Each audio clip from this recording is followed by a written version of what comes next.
ਖਬਰਾਂ ਟੀਵੀ ਦੇਖ ਰਹੇ ਹੋ ਤੁਸੀਂ ਤੇ ਮੈਂ ਹਾਂ ਸੁਖਵੀਰ ਸਿੰਘ। ਪ੍ਰੋਗਰਾਮ ਦੇ ਵਿੱਚ ਗੱਲਬਾਤ ਕਰਾਂਗੇ ਪੰਜਾਬ ਦੀ ਸਿਆਸਤ ਬਾਰੇ ਅਤੇ ਬਾਕੀ ਚਲੰਤ ਮਸਲਿਆਂ ਦੇ ਉੱਪਰ। ਇਹਨਾਂ ਖਬਰਾਂ ਤੇ ਚਰਚਾ ਲਈ ਮੇਰੇ ਨਾਲ ਮੇਰੇ ਸਹਿਯੋਗੀ ਪੱਤਰਕਾਰ ਧਰਵੰਤ ਸਿੰਘ ਕੁਮਾਰ ਮੌਜੂਦ ਨੇ। ਧਰਵੰਤ ਜੀ, ਸਵਾਗਤ ਹੈ ਪ੍ਰੋਗਰਾਮ। ਸਤਿ ਸ਼੍ਰੀ ਅਕਾਲ ਭਾਈ ਜੀ। ਧਰਵੰਤ ਜੀ, ਕਿਵੇਂ ਦੇਖਦੇ ਹੋ ਨਵਜੋਤ ਸਿੰਘ ਸਿੱਧੂ ਨੂੰ ਦਿੱਲੀ ਤਲਬ ਕੀਤਾ ਗਿਆ ਸੀ? ਨਵਜੋਤ ਸਿੰਘ ਸਿੱਧੂ ਦਿੱਲੀ ਪਹੁੰਚੇ ਵੀ, ਪਰ ਰਾਹੁਲ ਗਾਂਧੀ ਕਹਿੰਦੇ ਕਿ ਮੇਰੀ ਉਹਦੇ ਨਾਲ ਕੋਈ ਮੀਟਿੰਗ ਹੀ ਨਹੀਂ ਹੈਗੀ। ਕਿਵੇਂ ਦੇਖਦੇ ਹੋ? ਅਸਲ ਦੇ ਵਿੱਚ ਸੁਖਵੀਰ ਜੀ, ਜਦੋਂ ਨਵਜੋਤ ਸਿੰਘ ਸਿੱਧੂ ਦਿੱਲੀ ਪਹੁੰਚਦੇ ਨੇ, ਉਹ ਕੱਲ੍ਹ ਦੀ ਗੱਲ ਹੈ ਕਿ ਨਵਜੋਤ ਸਿੰਘ ਸਿੱਧੂ ਨੂੰ ਦਿੱਲੀ ਬੁਲਾਇਆ ਗਿਆ। ਉਹਨਾਂ ਦੀ ਕੋਈ ਮੀਟਿੰਗ ਦੀਆਂ ਜਿਹੜੀਆਂ ਪਹਿਲਾਂ ਖਬਰਾਂ ਆ ਰਹੀਆਂ ਸੀ ਕਿ ਨਵਜੋਤ ਸਿੰਘ ਸਿੱਧੂ ਹੋਰਾਂ ਦੀ ਜਿਹੜੀ ਰਾਹੁਲ ਗਾਂਧੀ ਹੋਰਾਂ ਨਾਲ ਹਾਈ ਕਮਾਂਡ ਨਾਲ ਮੀਟਿੰਗ ਹੋਈ ਹੈ, ਪਰ ਉਸ ਤੋਂ ਬਾਅਦ ਖਬਰ ਆਉਂਦੀ ਹੈ ਕਿ ਰਾਹੁਲ ਗਾਂਧੀ ਇਸ ਗੱਲ ਤੋਂ ਸਾਫ਼ ਹੀ ਮੁਨਕਰ ਕਰ ਗਏ ਕਿ ਅਸੀਂ ਤਾਂ ਕੋਈ ਮੀਟਿੰਗ ਹਾਲੇ ਤੱਕ ਕੀਤੀ ਹੀ ਨਹੀਂ। ਪਰ ਅੱਜ ਜਦੋਂ ਨਵਜੋਤ ਸਿੰਘ ਸਿੱਧੂ ਆਪਣੇ ਟਵਿੱਟਰ ਪੇਜ 'ਤੇ ਇੱਕ ਫੋਟੋ ਪਾਉਂਦੇ ਨੇ ਜਿਹੜੀ ਕਿ ਪ੍ਰਿਯੰਕਾ ਗਾਂਧੀ ਦੇ ਨਾਲ ਆ, ਉਸ ਤੋਂ ਪਤਾ ਲੱਗਦਾ ਹੈ ਕਿ ਜੋ ਮੀਟਿੰਗ ਜ਼ਰੂਰ ਹੋਈ ਹੈ ਨਵਜੋਤ ਸਿੰਘ ਸਿੱਧੂ ਦੀ, ਪਰ ਰਾਹੁਲ ਗਾਂਧੀ ਦੇ ਨਾਲ ਉਹ ਮਿਲੇ ਨੇ ਜਾਂ ਨਹੀਂ ਮਿਲੇ, ਇਸ ਗੱਲ ਬਾਰੇ ਪੱਕਾ ਨਹੀਂ ਕਿਹਾ ਜਾ ਸਕਦਾ। ਕਿਉਂਕਿ ਪ੍ਰਿਯੰਕਾ ਗਾਂਧੀ ਦੇ ਨਾਲ ਜਦੋਂ ਹੀ ਉਹਨਾਂ ਨੇ ਫੋਟੋ ਅਪਲੋਡ ਕੀਤੀ ਹੈ ਤਾਂ ਉਹਦੇ ਵਿੱਚ ਬਕਾਇਦਾ ਦੱਸਿਆ ਵੀ ਗਿਆ ਕਿ ਮੀਟਿੰਗ ਕਾਫੀ ਲੰਬੀ ਚੱਲੀ ਹੈ। ਤਾਂ ਜਿਹੜੀ ਲੰਬੀ ਮੀਟਿੰਗ ਚੱਲੀ ਹੈ ਤਾਂ ਉਹਦੇ ਵਿੱਚ ਕੁਛ ਨਾ ਕੁਛ ਨਵੀਆਂ ਗੱਲਾਂ ਜਾਂ ਫਿਰ ਨਵੀਆਂ ਨੀਤੀਆਂ ਤਿਆਰ ਜ਼ਰੂਰ ਕੀਤੀਆਂ ਹੋਣਗੀਆਂ, ਜਿਹਦੇ ਬਾਰੇ ਹਾਲੇ ਤੱਕ ਕੋਈ ਵੀ ਕਿਸੇ ਵੀ ਮੀਡੀਆ ਚੈਨਲ ਰਾਹੀਂ ਜਾਂ ਕਿਸੇ ਵੀ ਸੂਚਨਾ ਰਾਹੀਂ ਮਤਲਬ ਕਿ ਗੱਲ ਬਾਹਰ ਨਹੀਂ ਆਈ ਕਿ ਅਸਲ 'ਚ ਮੀਟਿੰਗ ਦਾ ਮਕਸਦ ਕੀ ਸੀ। ਅੰਦਾਜ਼ਾ ਲਗਾਇਆ ਜਾ ਸਕਦਾ ਕਿ ਇੱਕ ਤਾਂ ਜਿਹੜਾ ਕਾਂਗਰਸ ਹੈ, ਕਾਂਗਰਸ ਦੇ ਵਿੱਚ ਜਿਹੜਾ ਕਲੇਸ਼ ਚੱਲ ਰਿਹਾ, ਆਪਸੀ ਗ੍ਰਹਿ ਕਲੇਸ਼ ਹੈ, ਉਹਨੂੰ ਖਤਮ ਕਰਨ ਵਾਸਤੇ ਇਹ ਮੀਟਿੰਗ ਹੋ ਸਕਦੀ ਹੈ। ਉਹ ਤਾਂ ਹੈ ਹੀ ਹੈ। ਤੇ ਨੰਬਰ 2, ਦੂਜਾ ਜਿਹੜਾ ਅੱਗੇ ਜਿਹੜੀਆਂ ਚੋਣਾਂ ਆ ਰਹੀਆਂ ਨੇ ਉਹਦੇ ਵਾਸਤੇ ਰਣਨੀਤੀ ਹੈ ਜਿਹੜੀ ਉਹ ਤਿਆਰ ਕੀਤੀ ਜਾ ਰਹੀ ਹੈ, ਜਿਹਦੇ ਵਿੱਚ ਸਿੱਧੂ ਨੂੰ ਸੋਚਿਆ ਜਾ ਰਿਹਾ ਵੀ ਉਹਨਾਂ ਨੂੰ ਕਿੱਥੇ ਜੇ ਰੱਖਿਆ ਜਾਵੇ, ਉਹਨਾਂ ਦੀ ਥਾਂ ਜਿਹੜੀ ਪਾਰਟੀ ਦੇ ਵਿੱਚ ਕਿੱਥੇ ਜੇ ਸਥਾਪਿਤ ਕੀਤੀ ਜਾਵੇ। ਕਿਉਂਕਿ ਪਿਛਲੇ ਦਿਨੀ ਜਦੋਂ ਨਵਜੋਤ ਸਿੰਘ ਸਿੱਧੂ ਦੇ ਬਾਰੇ ਹਾਈ ਕਮਾਂਡ ਦੇ ਜਿਹੜੇ ਨੇ ਬਿਆਨ ਆਏ ਸੀ, ਹਾਈ ਕਮਾਂਡ ਨੇ ਜਿਹੜੀ ਗੱਲ ਆਖੀ ਸੀ ਕਿ ਨਵਜੋਤ ਸਿੰਘ ਸਿੱਧੂ ਹੋਰੀ ਨੇ ਉਹ ਕੰਪੇਨਿੰਗ ਕਰਨਗੇ ਜਿਹੜੀਆਂ ਆਉਣ ਵਾਲੀਆਂ ਚੋਣਾਂ ਦੇ ਵਿੱਚ, ਤਾਂ ਨਵਜੋਤ ਸਿੰਘ ਸਿੱਧੂ ਨੇ ਇਹ ਗੱਲ ਸਪਸ਼ਟ ਤੌਰ 'ਤੇ ਆਖ ਦਿੱਤੀ ਕਿ ਮੈਂ ਕੋਈ ਸਾਜੋ ਸਮਾਨ ਦਾ ਮਤਲਬ ਕਿ ਵਸਤੂ ਥੋੜ੍ਹੀ ਹਾਂ, ਮੈਂ ਕੋਈ ਸ਼ੋਅ ਪੀਸ ਥੋੜ੍ਹਾ ਵੀ ਜਿਹੜਾ ਕਿ ਤੁਸੀਂ ਮੈਨੂੰ ਇਸ ਚੀਜ਼ ਵਾਸਤੇ ਵਰਤੋਗੇ। ਵੀ ਮੈਂ ਪਾਰਟੀ ਦੇ ਵਿੱਚ ਇੱਕ ਮੈਂਬਰ ਹਾਂ, ਐਕਟਿਵ ਮੈਂਬਰ ਹਾਂ, ਅਤੇ ਮੈਂ ਆਪਣਾ ਇੱਜ਼ਤ ਮਾਣ ਰੱਖਦਾ, ਮੈਂ ਇੱਜ਼ਤ ਮਾਣ ਵਾਲਾ ਅਹੁਦਾ ਵੀ ਚਾਹੁੰਦਾ। ਸੋ ਇਸ ਤਰ੍ਹਾਂ ਦੀਆਂ ਗੱਲਾਂ ਕਿਤੇ ਨਾ ਕਿਤੇ ਨਿਕਲ ਕੇ ਸਾਹਮਣੇ ਆਈਆਂ ਵੀ ਨਵਜੋਤ ਸਿੰਘ ਸਿੱਧੂ ਨੇ ਉਸ ਤੋਂ ਬਾਅਦ ਫਿਰ ਹਾਈ ਕਮਾਨ ਨੇ ਜਿਹੜੀ ਦੁਬਾਰੇ ਕੈਪਟਨ ਸਾਹਿਬ ਨੂੰ ਬੁਲਾਇਆ। ਹਾਲਾਂਕਿ ਕੈਪਟਨ ਸਾਹਿਬ ਨੇ ਹਾਈ ਕਮਾਨ ਦੇ ਨਾਲ ਮੀਟਿੰਗ ਨਹੀਂ ਕੀਤੀ। ਮੀਟਿੰਗ ਪਤਾ ਨਹੀਂ ਹਾਈ ਕਮਾਨ ਨੇ ਨਹੀਂ ਕੈਪਟਨ ਨਾਲ ਮੀਟਿੰਗ ਕੀਤੀ ਜਾਂ ਫਿਰ ਕੈਪਟਨ ਸਾਹਿਬ ਨੇ ਹਾਈ ਕਮਾਨ ਨਾਲ ਨਹੀਂ ਮੀਟਿੰਗ ਕੀਤੀ, ਪਰ ਗੱਲ ਕਿਤੇ ਨਾ ਕਿਤੇ ਕਿ ਦੋਵੇਂ ਧਿਰਾਂ ਨੇ ਜਿਹੜੀਆਂ ਇਕੱਠੇ ਹੋ ਕੇ ਬੈਠ ਨਹੀਂ ਸਕੀਆਂ। ਜਦੋਂ ਦੋਵੇਂ ਧਿਰਾਂ ਇਕੱਠੇ ਹੋ ਕੇ ਨਹੀਂ ਬਹਿੰਦੀਆਂ ਤਾਂ ਕਿਤੇ ਨਾ ਕਿਤੇ ਦੋਵਾਂ ਦੇ ਵਿੱਚ ਮਨ ਦੇ ਵਿੱਚ ਕੋਈ ਨਾ ਕੋਈ ਆਪਸੀ ਮਤਭੇਦ ਲੱਗ ਸਕਦਾ ਹੈ ਜਾਂ ਫਿਰ ਕੋਈ ਹੋਰ ਗੱਲਬਾਤ ਹੋ ਸਕਦੀ ਆ, ਜਿਹਦੇ ਕਰਕੇ ਪਾਰਟੀ ਦੇ ਹਾਲੇ ਮਤਲਬ ਕਿ ਸਹਿਮਤੀ ਆਪਸ 'ਚ ਹੀ ਨਹੀਂ ਬਣ ਰਹੀ ਕਿ ਇਹਨਾਂ ਨੂੰ ਟਿਕਾਇਆ ਕਿਵੇਂ ਜਾਵੇ। ਤਾਂ ਕੈਪਟਨ ਸਾਹਿਬ ਨੇ ਕੀ ਕੀਤਾ, ਕੈਪਟਨ ਸਾਹਿਬ ਉਹਨਾਂ ਨੂੰ ਮਿਲੇ ਬਿਨਾਂ ਵਾਪਸ ਆ ਗਏ, ਜਿਸ ਤੋਂ ਬਾਅਦ ਨਵਜੋਤ ਸਿੰਘ ਸਿੱਧੂ ਨੂੰ ਤਲਬ ਕੀਤਾ ਗਿਆ। ਸਿੱਧੂ ਸਾਹਿਬ ਨਾਲ ਵੀ ਕੱਲ੍ਹ ਉਹੀ ਗੱਲ ਬਣਦੀ ਦਿਖੀ ਕਿ ਕੱਲ੍ਹ ਸਿੱਧੂ ਸਾਹਿਬ ਨੂੰ ਬੁਲਾਇਆ ਗਿਆ ਦਿੱਲੀ, ਪਰ ਸਿੱਧੂ ਸਾਹਿਬ ਨਾਲ ਮੀਟਿੰਗ ਨਹੀਂ ਹੋਈ। ਤਾਂ ਜੋ ਕੁਛ ਕੈਪਟਨ ਸਾਹਿਬ ਨਾਲ ਵਾਪਰਿਆ ਉਹੀ ਸਿੱਧੂ ਸਾਹਿਬ ਨਾਲ ਵਾਪਰ ਗਿਆ। ਤਾਂ ਉਸ ਤੋਂ ਬਾਅਦ ਅੱਜ ਜਿਹੜੀ ਸਿੱਧੂ ਸਾਹਿਬ ਨੇ ਇਸ ਗੱਲ ਦਾ ਸਬੂਤ ਵੀ ਪੇਸ਼ ਕਰਤਾ ਵੀ ਭਾਈ ਮੇਰੀ ਤਾਂ ਮੀਟਿੰਗ ਹੋ ਚੁੱਕੀ ਹੈ ਅਤੇ ਮੈਂ ਜਿਹੜੀ ਗੱਲ ਰੱਖਣਾ ਚਾਹੁੰਦਾ ਸੀ ਜਾਂ ਹਾਈ ਕਮਾਂਡ ਨੇ ਜਿਸ ਗੱਲ ਵਾਸਤੇ ਬੁਲਾਇਆ ਸੀ ਉਹ ਸਾਡੀਆਂ ਗੱਲਾਂ ਹੋ ਚੁੱਕੀਆਂ ਨੇ, ਚਾਹੇ ਉਹ ਚੋਣਾਂ ਦੀ ਤਿਆਰੀ ਹੋਵੇ, ਚਾਹੇ ਫਿਰ ਕਾਂਗਰਸ ਚੱਲ ਰਿਹਾ ਜਿਹੜਾ ਗ੍ਰਹਿ ਕਲੇਸ਼ ਆ ਉਹਨੂੰ ਖਤਮ ਕਰਨ ਦੀ ਗੱਲ ਹੋਵੇ। ਧਰਵੰਤ ਜੀ, ਜਿਹੜੀ ਨਵਜੋਤ ਸਿੰਘ ਸਿੱਧੂ ਦੀ ਪ੍ਰਿਯੰਕਾ ਗਾਂਧੀ ਦੇ ਨਾਲ ਮੀਟਿੰਗ ਹੋਈ ਹੈ, ਇਸ ਦੇ ਕੀ ਮਾਇਨੇ ਸਮਝਦੇ ਹੋ ਤੁਸੀਂ? ਅਸਲ ਦੇ ਵਿੱਚ ਸੁਖਵੀਰ ਜੀ ਗੱਲ ਹੈ ਇੱਦਾਂ ਕਿ ਹੁਣ ਚੋਣਾਂ ਨੇੜੇ ਆ ਰਹੀਆਂ ਨੇ, ਲੀਡਰਾਂ ਦੀਆਂ ਆਪਣੀ ਹਾਈ ਕਮਾਂਡ ਨਾਲ ਮੀਟਿੰਗਾਂ ਚੱਲਦੀਆਂ ਰਹਿਣਗੀਆਂ ਅਤੇ ਉਹਨਾਂ ਮੀਟਿੰਗਾਂ ਨੂੰ ਜੇਕਰ ਆਪਾਂ ਹਰੇਕ ਮੀਟਿੰਗ ਨੂੰ ਸ਼ੱਕ ਦੀ ਨਿਗਾਹ ਨਾਲ ਦੇਖੀਏ ਤਾਂ ਉਹ ਵੀ ਕੋਈ ਚੰਗੀ ਗੱਲ ਨਹੀਂ, ਕਿਉਂਕਿ ਆਪਸੀ ਜਿਹੜੇ ਗ੍ਰਹਿ ਕਲੇਸ਼ ਨੇ ਹਰੇਕ ਪਾਰਟੀ ਦੇ ਵਿੱਚ ਚੱਲ ਰਹੇ ਨੇ, ਇਹ ਇਕੱਲੀ ਕਾਂਗਰਸ ਦਾ ਕੰਮ ਨਹੀਂ। ਹਾਂ, ਕਾਂਗਰਸ 'ਚ ਥੋੜ੍ਹਾ ਜਿਹਾ ਇਹ ਮਸਲਾ ਜਿਹੜਾ ਵੱਡੇ ਪੱਧਰ 'ਤੇ ਵਾਪਰ ਰਿਹਾ ਜ਼ਿਆਦਾ ਵੱਧ ਗਿਆ ਕਲੇਸ਼ ਇਹ, ਪਰ ਜਿਹੜੀਆਂ ਹੋਰ ਪਾਰਟੀਆਂ ਨੇ ਉਹਨਾਂ 'ਚ ਵੀ ਕੁਛ ਨਾ ਕੁਛ ਕਿਤੇ ਨਾ ਕਿਤੇ ਜਿਹੜੇ ਵਿਧਾਇਕ ਨੇ ਉਹ ਆਪਣੀ ਪਾਰਟੀ ਤੋਂ ਬਾਗੀ ਹੋ ਰਹੇ ਨੇ, ਉਹ ਵੀ ਆਪਣੀ ਜਿਹੜੀ ਹਾਈ ਕਮਾਨ ਲਗਾ ਲਓ ਉਹਨਾਂ ਦੇ ਨਾਲ ਗੁੱਸੇ ਗਿਲੇ ਰੱਖਦੇ ਨੇ। ਅਤੇ ਗੱਲ ਇੱਥੇ ਦੇਖਣ ਵਾਲੀ ਇਹ ਆਉਂਦੀ ਹੈ ਵੀ ਜਿਵੇਂ ਅੱਜ ਪ੍ਰਿਯੰਕਾ ਗਾਂਧੀ ਦੇ ਨਾਲ ਸਿੱਧੂ ਸਾਹਿਬ ਦੀ ਮੀਟਿੰਗ ਹੋਈ ਹੈ ਤਾਂ ਉੱਥੋਂ ਅੰਦਾਜ਼ੇ ਤਾਂ ਇਹੀ ਲਗਾਏ ਜਾ ਰਹੇ ਨੇ ਕਿ ਜਿਹੜੇ ਸਿੱਧੂ ਤੇ ਪ੍ਰਿਅੰਕਾ ਗਾਂਧੀ ਦੀ ਮੀਟਿੰਗ ਹੈ, ਉਹ 2022 ਦੀਆਂ ਕਿਤੇ ਨਾ ਕਿਤੇ ਚੋਣਾਂ ਨੂੰ ਲੈ ਕੇ ਨਵੀਆਂ ਰਣਨੀਤੀਆਂ ਤਿਆਰ ਕੀਤੀਆਂ ਜਾ ਰਹੀਆਂ ਨੇ ਜੀ। ਕਿਉਂਕਿ ਜੇਕਰ ਆਪਾਂ ਕਲੇਸ਼ ਦੀ ਗੱਲ ਵੀ ਕਰ ਲਈਏ ਤਾਂ ਉਹ ਕਲੇਸ਼ ਵੀ ਇਸੇ ਕਰਕੇ ਖਤਮ ਕੀਤਾ ਜਾ ਰਿਹਾ ਤਾਂ ਕਿ ਜਿਹੜੀ ਕਾਂਗਰਸ ਪਾਰਟੀ ਹੈ ਉਹਦਾ ਜਿਹੜਾ ਅਕਸ ਹੈ ਉਹ ਲੋਕਾਂ ਦੇ ਵਿੱਚ ਖਰਾਬ ਨਾ ਹੋਵੇ, ਆਉਣ ਵਾਲੀਆਂ ਚੋਣਾਂ ਦੇ ਵਿੱਚ ਕਿਤੇ ਇਸ ਚੀਜ਼ ਦਾ ਨੁਕਸਾਨ ਨਾ ਝੱਲਣਾ ਪਾਰਟੀ ਨੂੰ ਪੈ ਜਾਵੇ, ਤੇ ਜਿਹੜੀ ਪਾਰਟੀ ਦੀ ਤਸਵੀਰ ਹੈ ਲੋਕਾਂ ਦੇ ਵਿੱਚ ਬਣੀ ਹੋਈ ਉਹ ਖਰਾਬ ਨਾ ਹੋ ਜੇ। ਸੋ ਜਿਹੜੀਆਂ ਨਵਜੋਤ ਸਿੰਘ ਸਿੱਧੂ ਦੇ ਨਾਲ ਮੀਟਿੰਗਾਂ ਚੱਲ ਰਹੀਆਂ ਨੇ ਜਾਂ ਫਿਰ ਅੱਜ ਮੀਟਿੰਗ ਹੋਈ ਵੀ ਹੈ, ਤਾਂ ਉਸ ਮੀਟਿੰਗ ਦੇ ਵਿੱਚ ਇਹੀ ਅੰਦਾਜ਼ਾ ਲਗਾਇਆ ਜਾ ਸਕਦਾ ਵੀ ਇਸ ਤਰ੍ਹਾਂ ਦੀਆਂ ਗੱਲਾਂ ਜ਼ਰੂਰ ਹੋਈਆਂ ਹੋਣਗੀਆਂ ਕਿ ਆਉਣ ਵਾਲੀਆਂ ਚੋਣਾਂ ਦੇ ਵਿੱਚ ਸਿੱਧੂ ਦੀ ਭੂਮਿਕਾ ਕਿਹੋ ਜਿਹੀ ਰਹੇਗੀ, ਤੇ ਚੋਣਾਂ ਤੋਂ ਬਾਅਦ ਹੈ ਜਿਹੜੀ ਜੇਕਰ ਕਾਂਗਰਸ ਦੀ ਸਰਕਾਰ ਬਣਦੀ ਆ ਤਾਂ ਸਿੱਧੂ ਦਾ ਜਿਹੜਾ ਜਗ੍ਹਾ ਆ, ਸਿੱਧੂ ਦੀ ਥਾਂ ਆ, ਉਹ ਪਾਰਟੀ ਦੇ ਵਿੱਚ ਕਿੱਥੇ ਕੁ ਹੋਵੇਗੀ ਜੀ। ਤਾਂ ਇਹਨਾਂ ਗੱਲਾਂ ਤੇ ਲੱਗਦਾ ਵਿਚਾਰ ਕੀਤਾ ਗਿਆ ਹੋਣਾ, ਪਰ ਹਾਲੇ ਤੱਕ ਸਿੱਧੂ ਸਾਹਿਬ ਵੱਲੋਂ ਜਾਂ ਫਿਰ ਹਾਈ ਕਮਾਨ ਵੱਲੋਂ ਕੋਈ ਵੀ ਅਜਿਹੀ ਸੂਚਨਾ ਨਹੀਂ ਦਿੱਤੀ ਗਈ ਜਿਹਦੇ ਵਿੱਚ ਪੁਖਤਾ ਤੌਰ ਤੇ ਇਹ ਗੱਲ ਆਖੀ ਜਾ ਸਕੇ ਕਿ ਜਿਹੜੇ ਨਵਜੋਤ ਸਿੰਘ ਸਿੱਧੂ ਨੇ ਉਹਨਾਂ ਦੀ ਪਾਰਟੀ ਵੱਲੋਂ ਕਿਸ ਤਰ੍ਹਾਂ ਦੀ ਡਿਊਟੀ ਲਗਾਈ ਗਈ ਹੈ ਜਾਂ ਫਿਰ ਉਹਨਾਂ ਨੂੰ ਪਾਰਟੀ ਵੱਲੋਂ ਕੀ ਸੰਦੇਸ਼ ਦਿੱਤੇ ਗਏ ਨੇ। ਸੋ ਇਹ ਗੱਲਾਂ ਤਾਂ ਹਾਲੇ ਮੀਟਿੰਗ ਤੋਂ ਬਾਅਦ ਜਦੋਂ ਹੁਣ ਨਵਜੋਤ ਸਿੰਘ ਸਿੱਧੂ ਦੁਬਾਰੇ ਕੋਈ ਕਾਨਫਰੰਸ ਕਰਦੇ ਨੇ ਜਾਂ ਫਿਰ ਕੋਈ ਵੀ ਮੀਡੀਆ ਨਾਲ ਉਹਨਾਂ ਦੀ ਗੱਲਬਾਤ ਹੁੰਦੀ ਹੈ ਜਾਂ ਇੰਟਰਵਿਊ ਸਾਹਮਣੇ ਆਉਂਦਾ, ਉਹਦੇ ਵਿੱਚ ਨਵਜੋਤ ਸਿੰਘ ਸਿੱਧੂ ਇਹ ਗੱਲ ਸਪਸ਼ਟ ਕਰ ਸਕਦੇ ਨੇ ਕਿ ਅਸਲ ਦੇ ਵਿੱਚ ਹਾਈ ਕਮਾਨ ਵੱਲੋਂ ਉਹਨਾਂ ਨੂੰ ਕੀ ਕਿਹਾ ਗਿਆ। ਜੀ ਧਨਵੰਤ ਜੀ, ਇੱਕ ਪਾਸੇ ਤਾਂ ਨਵਜੋਤ ਸਿੰਘ ਸਿੱਧੂ ਦਿੱਲੀ ਦੌਰੇ ਤੇ ਨੇ, ਹੁਣ ਸੀਐਮ ਕੈਪਟਨ ਵੀ ਜਿਹੜਾ ਸਰਗਰਮ ਨਜ਼ਰ ਆ ਰਿਹਾ, ਉਹਨਾਂ ਨੇ ਇੱਕ ਵਾਰ ਫਿਰ ਜਿਹੜਾ ਵਿਧਾਇਕਾਂ ਨੂੰ ਲੰਚ ਤੇ ਸੱਦਿਆ। ਦੇਖੋ ਸੁਖਵੀਰ ਜੀ, ਉਹੀ ਗੱਲ ਆਉਂਦੀ ਹੈ ਕਿ ਵਿਧਾਇਕਾਂ ਨੂੰ ਉਹ ਪਹਿਲਾਂ ਵੀ ਲੰਚ ਤੇ ਸੱਦਦੇ ਰਹੇ ਨੇ, ਪਰ ਉਹ ਸੱਦਦੇ ਉਹਨਾਂ ਬੰਦਿਆਂ ਨੂੰ ਹੀ ਨੇ ਜਿਹੜੇ ਕੈਪਟਨ ਸਾਹਿਬ ਦੀ ਹਮਾਇਤ 'ਚ ਖੜੇ ਨੇ, ਕੈਪਟਨ ਸਾਹਿਬ ਦੀ ਸਪੋਰਟ ਕਰਦੇ ਨੇ, ਜਾਂ ਫਿਰ ਜਿਹੜਾ ਨੇ ਇਹ ਨਾਅਰੇ ਨਾਲ ਸਹਿਮਤੀ ਜਤਾਈ ਹੈ ਕਿ ਇੱਕ ਵਾਰ ਫਿਰ ਜਿਹੜੇ ਕੈਪਟਨ ਦੀ ਸਰਕਾਰ ਜੋ ਇਸ ਤਰ੍ਹਾਂ, ਜਾਂ ਫਿਰ ਕੈਪਟਨ ਇੱਕ ਹੀ ਹੁੰਦਾ। ਜਿਹੜੇ ਇਹੋ ਜਿਹੇ ਨਾਅਰੇ ਨਾਲ ਜਿਨ੍ਹਾਂ ਬੰਦਿਆਂ ਨੇ ਸਹਿਮਤੀ ਜਤਾਈ ਹੈ ਉਹ ਹੀ ਬੰਦੇ ਨੇ ਜਿਨ੍ਹਾਂ ਨੂੰ ਸਰਕਾਰ ਨੇ ਕੈਪਟਨ ਸਾਹਿਬ ਨੇ ਲੰਚ ਤੇ ਸੱਦਿਆ, ਕਿਉਂਕਿ 3-4 ਵਾਰ ਪਹਿਲਾਂ ਵੀ ਸੱਦ ਚੁੱਕੇ ਨੇ ਜੀ। ਤੇ ਜਿਨ੍ਹਾਂ ਬੰਦਿਆਂ ਨੂੰ ਲੰਚ ਤੇ ਸੱਦਿਆ ਜਾਂਦਾ ਹੈ ਕਿਤੇ ਨਾ ਕਿਤੇ ਉਹਨਾਂ ਨਾਲ ਜਿਹੜੀ ਸਾਂਝ ਹੈ ਉਹ ਬਣਾਈ ਰੱਖਣੀ ਚਾਹੁੰਦੇ ਨੇ ਕੈਪਟਨ ਸਾਹਿਬ, ਤੇ ਇਹ ਗੱਲ ਵੀ ਸਮੇਂ-ਸਮੇਂ ਤੇ ਪਰਖਦੇ ਰਹਿੰਦੇ ਨੇ ਵੀ ਕਿਤੇ ਜਿਹੜੇ ਭਾਈ ਆਪਣੇ ਸੈਨਿਕ ਨੇ, ਜਿਹੜੇ ਆਪਣੇ ਮੈਂਬਰ ਨੇ, ਕਿਤੇ ਉਹਨਾਂ 'ਚ ਤਾਂ ਨਹੀਂ ਕੋਈ ਯਾਨੀ ਕਿ ਤੁਸੀਂ ਇਹ ਕਹਿਣਾ ਚਾਹੁੰਦੇ ਹੋ ਕਿ ਸੀਐਮ ਕੈਪਟਨ ਆਪਣੇ ਧੜੇ ਨੂੰ ਜਿਹੜਾ ਮਜ਼ਬੂਤ ਕਰਨ 'ਚ ਲੱਗੇ ਹੋਏ ਨੇ। ਬਾਈ ਜੀ, ਮਜ਼ਬੂਤ ਕਰਨ ਦੀ ਲੋੜ ਹੈ, ਅਸਲ 'ਚ ਸਮੇਂ ਦੀ ਜ਼ਰੂਰਤ ਇਹੀ ਹੈ। ਕੈਪਟਨ ਸਾਹਿਬ ਨਾ ਚਾਹੁੰਦੇ ਹੋਏ ਵੀ ਇਹ ਕਰਨਾ ਪੈਂਦਾ, ਕਿਉਂਕਿ ਜੇਕਰ ਕੈਪਟਨ ਸਾਹਿਬ ਲੰਚ ਤੇ ਨਾ ਸਾਧਣਗੇ ਤਾਂ ਉਹ ਕਿਤੇ ਨਾ ਕਿਤੇ ਇਸ ਗੱਲ ਦੀ ਨਿਰਖ ਕਰਨੀ ਪਿੱਛੇ ਰਹਿ ਜੂਗੀ ਕਿ ਕਿਹੜੇ ਬੰਦੇ ਬਾਗੀ ਹੋ ਗਏ ਨੇ ਤੇ ਕਿਹੜੇ ਬੰਦੇ ਭਾਈ ਆਪਣੇ ਨੇ। ਤਾਂ ਜਦੋਂ ਇਹ ਚੀਜ਼ ਪਤਾ ਕਰਨੀ ਹੋਵੇ ਤਾਂ ਲੰਚ ਤੇ ਸੱਦ ਕੇ ਘੱਟੋ ਘੱਟ ਉਹਨਾਂ ਦੇ ਨਾਲ ਗੱਲਬਾਤ ਕੀਤੀ ਜਾਂਦੀ ਹੈ, ਉਹਨਾਂ ਤੋਂ ਪੁੱਛਿਆ ਜਾਂਦਾ ਹੈ ਵੀ ਭਾਈ ਤੈਨੂੰ ਕੋਈ ਤਕਲੀਫ ਤਾਂ ਨਹੀਂ, ਤੂੰ ਸਾਡੇ ਨਾਲ ਸਹਿਮਤ ਆ ਵੀ ਆਉਣ ਵਾਲੀਆਂ ਚੋਣਾਂ 'ਚ ਕਿੱਥੇ ਜੇ ਜਾ ਕੇ ਖੜੇਗਾ। ਤਾਂ ਇਹੋ ਜਿਹੇ ਜਿਹੜੇ ਸਵਾਲ ਨੇ, ਤਾਂ ਇਹਨਾਂ ਸਵਾਲਾਂ ਦੇ ਜਿਹੜੇ ਹੱਲ ਨੇ ਉਹਨਾਂ ਦੇ ਉੱਤਰ ਲੱਭਣ ਲਈ, ਇਹਨਾਂ ਦੇ ਹੱਲ ਲੱਭਣ ਲਈ ਕਿਤੇ ਨਾ ਕਿਤੇ ਕੈਪਟਨ ਸਾਹਿਬ ਸਮੇਂ-ਸਮੇਂ ਤੇ ਆਪਣੇ ਮੰਤਰੀ ਤੇ ਜਿਹੜੇ ਵਿਧਾਇਕ ਨੇ ਉਹਨਾਂ ਨੂੰ ਬੁਲਾਉਂਦੇ ਰਹਿੰਦੇ ਨੇ, ਉਹਨਾਂ ਨਾਲ ਮੀਟਿੰਗਾਂ ਕਰਦੇ ਰਹਿੰਦੇ ਨੇ ਕਿ ਹਾਂ ਤੁਸੀਂ ਹਾਈ ਕਮਾਨ ਦੇ ਅੰਡਰ ਕੰਮ ਕਰਨਾ ਹੈ, ਪਰ ਕਿਤੇ ਨਾ ਕਿਤੇ ਕੈਪਟਨ ਸਾਹਿਬ ਦੇ ਵੀ ਅੰਡਰ ਕੰਮ ਕਰਨਾ ਪਊਗਾ, ਕਿਉਂਕਿ ਕੈਪਟਨ ਇੱਕ ਹੀ ਹੁੰਦਾ ਹੈ। ਇਹ ਗੱਲ ਬਹੁਤ ਵੱਡੇ ਮਾਇਨੇ ਨਿਕਲਦੇ ਨੇ ਕਿ ਜੇਕਰ ਤੁਸੀਂ ਮੈਨੂੰ ਕੈਪਟਨ ਮੰਨਦੇ ਹੋ ਤਾਂ ਭਾਈ ਮੇਰੇ ਨਾਲ ਰਲ ਕੇ ਚੱਲਣਾ ਪਊਗਾ। ਕਿਤੇ ਇਹ ਗੱਲ ਨਾ ਹੋਵੇ ਅੱਜ ਤੇ ਤੁਸੀਂ ਮੇਰੇ ਨਾਲ ਖੜੇ ਹੋ, ਕੱਲ੍ਹ ਨੂੰ ਜਦੋਂ ਚੋਣਾਂ ਨੇੜੇ ਆ ਜਾਣ ਤੁਸੀਂ ਤਾਂ ਕਹਿ ਦਿਓ ਮੈਂ ਤਾਂ ਪ੍ਰਤਾਪ ਸਿੰਘ ਬਾਜਵਾ ਦੇ ਧੜੇ ਦਾ ਬੰਦਾ, ਤੁਸੀਂ ਕਹਿ ਦਿਓ ਮੈਂ ਤਾਂ ਨਵਜੋਤ ਸਿੰਘ ਸਿੱਧੂ ਦੇ ਧੜੇ ਦਾ ਬੰਦਾ। ਤਾਂ ਇਸ ਤਰ੍ਹਾਂ ਦੇ ਜਿਹੜੇ ਮਤਭੇਦ ਨੇ ਉਹ ਨਾ ਪੈਦਾ ਹੋਣ, ਇਹਨਾਂ ਚੀਜ਼ਾਂ ਤੋਂ ਬਚਣ ਲਈ ਜਿਹੜਾ ਕੈਪਟਨ ਸਾਹਿਬ ਨੇ ਉਹ ਮੀਟਿੰਗਾਂ ਕਰਨੀਆਂ ਜ਼ਰੂਰੀ ਨੇ। ਇਹ ਇਕੱਲੀ ਕੈਪਟਨ ਸਾਹਿਬ ਵੱਲ ਨਹੀਂ ਦੇਖਿਆ ਜਾ ਸਕਦਾ, ਤੁਸੀਂ ਕਿਸੇ ਵੀ ਪਾਰਟੀ ਵਿੱਚ ਦੇਖ ਲਓ, ਹਰੇਕ ਮੰਤਰੀ ਜਿਹੜੇ ਵੀ ਇਸ ਤਰ੍ਹਾਂ ਦੇ ਕਿ ਡਾਊਟ ਪੈਦਾ ਹੁੰਦੇ ਨੇ ਕਿ ਸਮੇਂ-ਸਮੇਂ ਤੇ ਹੁਣ ਉਹਨਾਂ ਨੂੰ ਬੜੀ, ਕਿਉਂਕਿ ਇਹ ਸਥਿਤੀ ਹੈ ਨਾ ਜਿਹੜੀ ਇਸ ਸਮੇਂ ਤੋਂ ਅੱਜ ਤੋਂ ਲਾ ਲਓ, ਹੁਣ ਚੱਲ ਰਹੇ ਸਮੇਂ ਤੋਂ ਲਗਾ ਲਓ, ਆਉਣ ਵਾਲੀਆਂ ਜਿਹੜੀਆਂ ਚੋਣਾਂ ਨੇ, ਚੋਣਾਂ ਤੱਕ ਦਾ ਜਿਹੜਾ ਸਮਾਂ ਆ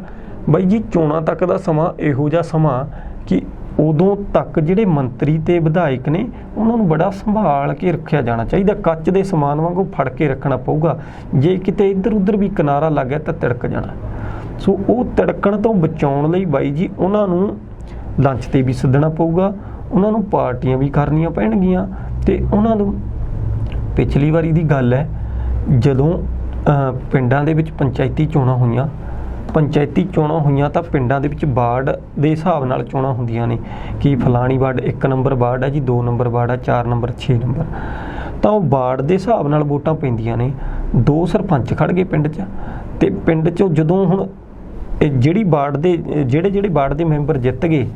ਤਾਂ ਸਰਪੰਚ ਸਾਹਿਬ ਉਹਨਾਂ ਨਾਲ ਪਹਿਲਾਂ ਹੀ ਗੱਠ ਸੱਟ ਕਰਕੇ ਰੱਖਦੇ ਨੇ ਵੀ ਭਾਈ ਜੀ ਜੇ ਤੂੰ ਜਿੱਤ ਗਿਆ ਤੈਂ ਮੇਰੇ ਹੱਕ 'ਚ ਭੁਗਤਣਾ, ਵੀ ਫਲਾਣਾ ਬੰਦਾ ਉਹਨੇ ਸਰਪੰਚ ਨੇ। ਕਈ ਵਾਰੀ ਤਾਂ ਹੁੰਦਾ ਵੀ ਆਈ ਹੈ ਕਿ ਸਰਪੰਚ ਆਪ ਮੈਂਬਰ ਖੜਾਉਂਦਾ, ਆਪ ਖਰਚਾ ਕਰਦੇ ਨੇ, ਕਿਉਂਕਿ ਪਿੰਡਾਂ 'ਚ ਤੁਹਾਨੂੰ ਪਤਾ ਹੀ ਹੈ ਕਿ ਜਦੋਂ ਵੋਟਾਂ ਪੈਂਦੀਆਂ ਨੇ ਪਿੰਡਾਂ 'ਚ ਤਾਂ ਪਿੰਡਾਂ 'ਚ ਦਾਰੂ ਸਿੱਕਾ ਸਭ ਕੁਝ ਚੱਲਦਾ, ਜਿਹਦੇ ਲਾਲਚ 'ਚ ਆ ਕੇ ਲੋਕ ਵੋਟਾਂ ਪਾਉਂਦੇ ਨੇ। ਮੈਂ ਨਹੀਂ ਕਹਿੰਦਾ ਕਿ ਸਾਰੇ ਹੀ ਲੋਕ ਇਸ ਤਰ੍ਹਾਂ ਦੇ ਲਾਲਚ 'ਚ ਵੋਟਾਂ ਪਾਉਂਦੇ ਨੇ, ਪਰ ਕਾਫੀ ਹੱਦ ਤੱਕ ਪਿੰਡਾਂ ਦੇ ਵਿੱਚ ਲੋਕਾਂ ਨੂੰ ਇਸੇ ਤਰ੍ਹਾਂ ਦੇ ਲਾਲਚ ਦਿੱਤੇ ਜਾਂਦੇ ਨੇ, ਜਿਹੜੇ ਲਾਲਚ ਦੇ ਅਧੀਨ ਲੋਕ ਵੋਟਾਂ ਪਾਉਂਦੇ ਨੇ। ਪਾਰਟੀਆਂ ਕੀਤੀਆਂ ਜਾਂਦੀਆਂ ਨੇ ਚੋਣਾਂ, ਹਾਲਾਂਕਿ ਪਿਛਲੇ ਸਮੇਂ ਕੁਝ ਸਮੇਂ ਤੋਂ ਇਹ ਚੀਜ਼ਾਂ ਬੰਦ ਵੀ ਹੋਈਆਂ ਨੇ, ਸਰਕਾਰ ਵੱਲੋਂ ਰੋਕ ਲਗਾਈ ਗਈ ਹੈ ਤੇ ਬਹੁਤ ਚੰਗੀ ਗੱਲ ਵੀ ਹੈ, ਕਿਉਂਕਿ ਵੋਟਾਂ ਦੀ ਜਿਹੜੀ ਸਸਤੀ ਦਾਰੂ ਪੀ ਕੇ ਬਹੁਤ ਸਾਰੇ ਲੋਕਾਂ ਦੀਆਂ ਮੌਤਾਂ ਵੀ ਹੋਈਆਂ ਨੇ ਤੇ ਜਿਹੜੀ ਉਹਦਾ ਨੁਕਸਾਨ ਹੈ ਆਮ ਲੋਕਾਂ ਨੂੰ ਝੱਲਣਾ ਵੀ ਪਿਆ। ਪਰ ਸਰਕਾਰਾਂ ਵੱਲੋਂ ਬਹੁਤ ਅੱਛਾ ਕਦਮ ਚੱਕਿਆ ਗਿਆ ਕਿ ਇਸ ਚੀਜ਼ ਤੇ ਰੋਕ ਲਗਾਈ ਗਈ ਹੈ ਕਿ ਆਪਣੇ ਚੋਣ ਪ੍ਰਚਾਰ ਲਈ ਤੁਸੀਂ ਕਿਸੇ ਵੀ ਤਰ੍ਹਾਂ ਦਾ ਜਿਹੜਾ ਆ ਲੋਕਾਂ ਨੂੰ ਲਾਲਚ ਨਹੀਂ ਦੇ ਸਕਦੇ, ਭਰਮਾ ਨਹੀਂ ਸਕਦੇ। ਪਰ ਸੁਖਵੀਰ ਜੀ ਗੱਲ ਐ ਹੁੰਦੀ ਹੈ ਕਿ ਜਿਹੜੇ ਸਰਪੰਚ ਹੁੰਦੇ ਨੇ ਪਿੰਡਾਂ ਦੇ,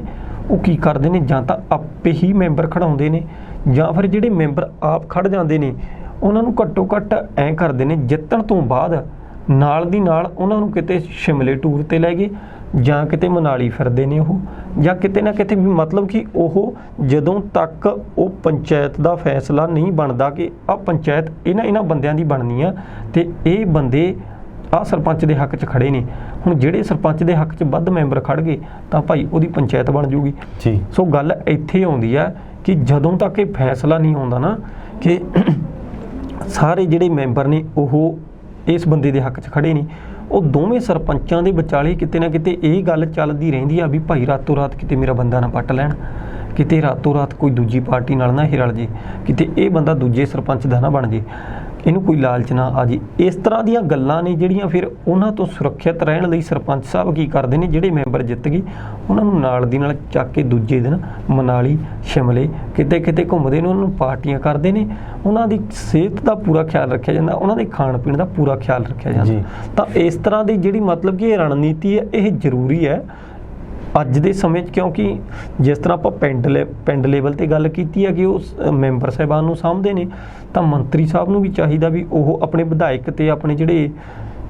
ਮੰਤਰੀ ਨੇ ਉਹਨਾਂ ਨੂੰ ਸਾਂਭਦੇ ਨੇ। ਇਸ ਤਰ੍ਹਾਂ ਚਾਹੇ ਕੈਪਟਨ ਅਮਰਿੰਦਰ ਸਿੰਘ ਹੋਵੇ, ਚਾਹੇ ਪਾਰਟੀ ਦਾ ਕੋਈ ਵੀ ਸੀਨੀਅਰ ਲੀਡਰ ਆ, ਉਹ ਆਪਣੇ ਜਿਹੜੇ ਹੱਕ ਦੇ ਬੰਦੇ ਨੇ, ਆਪਣੇ ਜਿਹੜੇ ਧੜੇ ਦੇ ਬੰਦੇ ਹੁੰਦੇ ਨੇ, ਉਹਨਾਂ ਨੂੰ ਆਪਣੇ ਨਾਲ ਜੋੜੀ ਰੱਖਣ ਲਈ ਜਾਂ ਫਿਰ ਆਪਣੇ ਧੜੇ ਨੂੰ ਮਜ਼ਬੂਤ ਬਣਾਉਣ ਲਈ ਇਸ ਤਰ੍ਹਾਂ ਦੇ ਉਹਨਾਂ ਨੂੰ ਲੰਚ ਡਿਨਰ ਤੇ ਸੱਦਣੇ ਪੈਂਦੇ ਨੇ ਬੰਦੇ। ਤਾਂ ਹੀ ਕਰਕੇ ਕੈਪਟਨ ਅਮਰਿੰਦਰ ਸਿੰਘ ਨੇ ਜਿਹੜੇ ਉਹ ਵੀ ਇਸੇ ਰਣਨੀਤੀ ਦੇ ਤਹਿਤ ਆ ਜਿਹੜੇ ਉਹ ਬਾਰ-ਬਾਰ ਲੰਚ ਤੇ ਜਾਂ ਡਿਨਰ ਤੇ ਜਿਹੜੇ ਵੀ ਆਪਣੇ ਮੰਤਰੀ ਜਾਂ ਵਿਧਾਇਕ ਨੇ ਉਹਨਾਂ ਨੂੰ ਸੱਦਦੇ ਨੇ ਜੀ।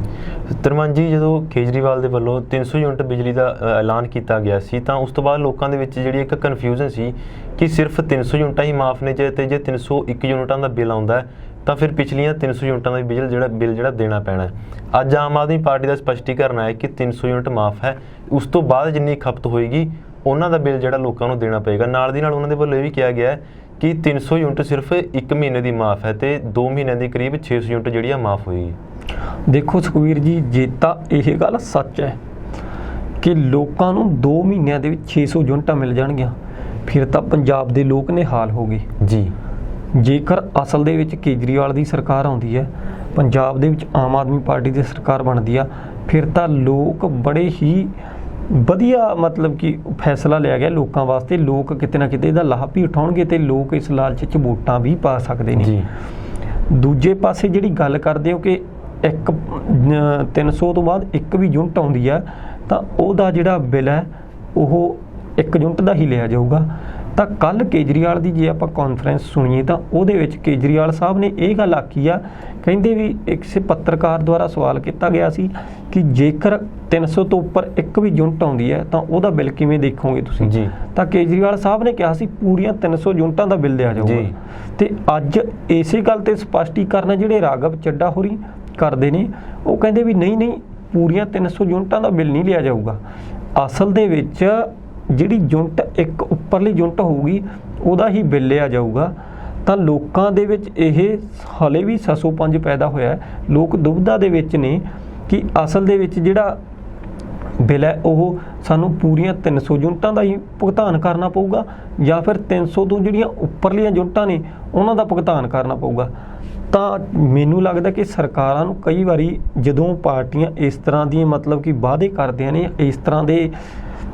ਚੋਣ ਮੈਨੀਫੈਸਟੋ ਲੋਕਾਂ ਦੇ ਅੱਗੇ ਰੱਖਦੇ ਨੇ, ਤਾਂ ਚਾਹੀਦਾ ਪਾਰਟੀਆਂ ਨੂੰ ਕਿ ਉਹ ਚੀਜ਼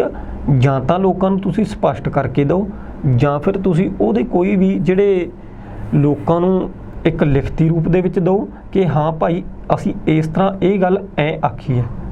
ਤਾਂ ਕਿ ਕੱਲ੍ਹ ਨੂੰ ਉਹ ਗੱਲ ਨਾ ਹੋਵੇ ਕਿ ਮੈਂ ਤਾਂ ਨਸ਼ਿਆਂ ਦਾ ਲੱਕ ਤੋੜਨ ਦੀ ਗੱਲ ਕੀਤੀ ਸੀ, ਮੈਂ ਨਸ਼ੇ ਖਤਮ ਕਰਨ ਦੀ ਕਦੋਂ ਗੱਲ ਆਖੀ ਜੀ। ਤਾਂ ਇਸ ਤਰ੍ਹਾਂ ਦੀਆਂ ਗੱਲਾਂ ਤੋਂ ਬਚਣ ਵਾਸਤੇ ਪਹਿਲਾਂ ਹੀ ਜਿਹੜੀਆਂ ਪਾਰਟੀਆਂ ਨੇ ਜਾਂ ਤਾਂ ਉਹਨਾਂ ਨੂੰ ਸਪਸ਼ਟ ਤੌਰ 'ਤੇ ਲੋਕਾਂ ਨੂੰ ਗੱਲ ਦੱਸ ਦੇਣੀ ਚਾਹੀਦੀ ਆ,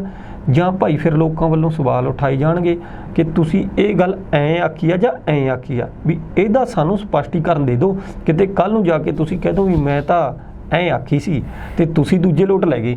ਸੋ ਲੋਕਾਂ ਨੂੰ ਅੱਜ ਕੱਲ੍ਹ ਬਾਈ ਲੋਕ ਜਾਗਰੂਕ ਹੋ ਗਏ ਨੇ। ਪਹਿਲਾਂ ਹੁੰਦਾ ਸੀ ਕਿ ਕਿਸੇ ਵੀ ਪਾਰਟੀ ਦੇ ਨੇਤਾ ਨੇ ਲੋਕਾਂ ਨੂੰ ਕੋਈ ਸਵਾਲ ਕਰਤਾ ਜਾਂ ਕੁਝ ਵੀ ਉਹ ਕਰਤਾ ਤਾਂ ਜ਼ਰੂਰੀ ਨਹੀਂ ਸਮਝਦੇ ਸੀ ਲੋਕਾਂ ਦੇ ਸਵਾਲਾਂ ਦੇ ਜਵਾਬ ਦੇਣੇ। ਪਰ ਹੁਣ ਸੋਸ਼ਲ ਮੀਡੀਆ ਦਾ ਜ਼ਮਾਨਾ, ਲੋਕ ਫੋਨ 'ਤੇ ਵੀਡੀਓ ਬਣਾ ਕੇ ਕਹਿੰਦੇ ਨੇਤਾ ਜੀ ਤੁਸੀਂ ਇਹ ਗੱਲ ਆਖੀ ਸੀ ਤੇ ਅੱਜ ਤੁਸੀਂ ਇਹ ਕਹਿ ਰਹੇ ਹੋ, ਅਸਲ ਦੇ ਵਿੱਚ ਤੁਸੀਂ ਕਿੱਥੇ ਸੱਚੇ ਹੋ। ਤਾਂ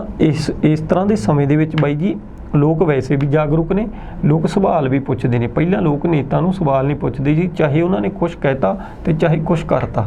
ਪਰ ਅੱਜ ਦਾ ਸਮਾਂ ਆ ਜਿਹੜਾ ਉਹਦੇ ਵਿੱਚ ਲੋਕ ਸਪਸ਼ਟੀਕਰਨ ਮੰਗਦੇ ਨੇ। ਸੋ ਜਿਹੜੀ ਯੂਨਿਟਾਂ ਦੀ ਗੱਲ ਕੇਜਰੀਵਾਲ ਸਾਹਿਬ ਵੱਲੋਂ ਕਹੀ ਗਈ ਸੀ, ਅੱਜ ਰਾਘਵ ਚੱਡਾ ਉਹਨਾਂ ਵੱਲੋਂ ਉਸ ਚੀਜ਼ ਦਾ ਜਿਹੜਾ ਸਪਸ਼ਟੀਕਰਨ ਦਿੱਤਾ ਗਿਆ, ਮੈਂ ਸਮਝਦਾ ਹਾਲੇ ਵੀ ਕਿਤੇ ਨਾ ਕਿਤੇ ਲੋਕਾਂ ਦੇ ਵਿੱਚ ਕਨਫਿਊਜ਼ਨ ਜ਼ਰੂਰ ਹੈ ਇਸ ਨੂੰ ਗੱਲ ਨੂੰ ਲੈ ਕੇ, ਕਿਉਂਕਿ ਮਜੀਠੀਆ ਸਾਹਿਬ ਦਾ ਬਿਆਨ ਵੀ ਆਇਆ ਇਹਦੇ ਬਾਰੇ। ਮਜੀਠੀਆ ਨੇ ਕਿਹਾ, ਬਿਕਰਮਜੀਤ ਮਜੀਠੀਆ ਜੀ ਨੇ ਕਿਹਾ, ਕਹਿੰਦੇ ਵੀ ਜੇਕਰ ਕਹਿੰਦੇ ਵੀ ਇਸ ਤਰ੍ਹਾਂ ਦੀ ਇਹ ਪਲੈਨਿੰਗ ਲਾਗੂ ਕਰਦੇ ਨੇ ਪੰਜਾਬ ਦੇ ਵਿੱਚ ਕੇਜਰੀਵਾਲ ਹੋਰੀ, ਤੇ ਕਹਿੰਦੇ ਕਿਤੇ ਨਾ ਕਿਤੇ ਜਿਹੜੇ ਪਹਿਲਾਂ 200 ਯੂਨਿਟ ਹੈ ਜਿਹੜੀ ਗਰੀਬ ਪਰਿਵਾਰਾਂ ਦੀ, BPL ਪਰਿਵਾਰਾਂ ਦੀ ਮਾਫ ਕੀਤੀ ਗਈ ਆ, ਉਸ ਤੇ ਇਹ ਡਾਕਾ ਮਾਰਨਗੇ।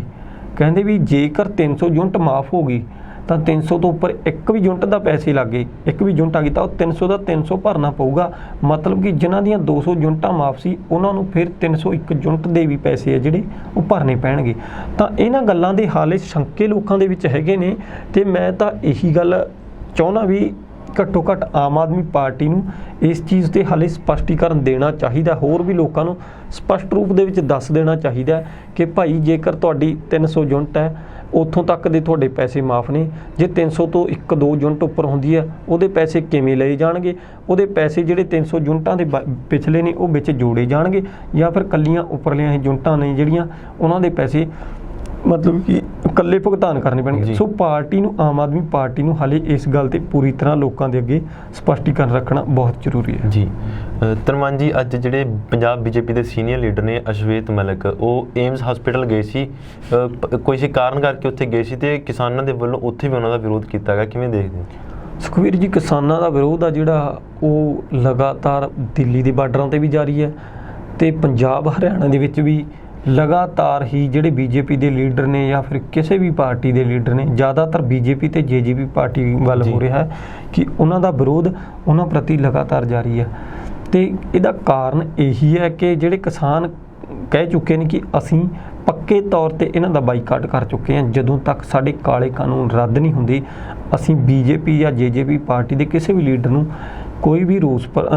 ਕੋਈ ਵੀ ਰੈਲੀ ਨਹੀਂ ਕਰਨ ਦਿਆਂਗੇ, ਕੋਈ ਵੀ ਕਾਨਫਰੰਸ ਨਹੀਂ ਕਰਨ ਦਿਆਂਗੇ ਤੇ ਕਿਸੇ ਵੀ ਬਾਹਰ ਕਿਸੇ ਨਾਲ ਮੀਟਿੰਗਾਂ ਜਾਂ ਕੁਝ ਵੀ ਨਹੀਂ ਕਰਨ ਦਿਆਂਗੇ। ਸੋ ਇਸੇ ਨੀਤੀ ਦੇ ਤਹਿਤ ਜਿਹੜੇ ਕਿਸਾਨਾਂ ਨੇ ਅੱਜ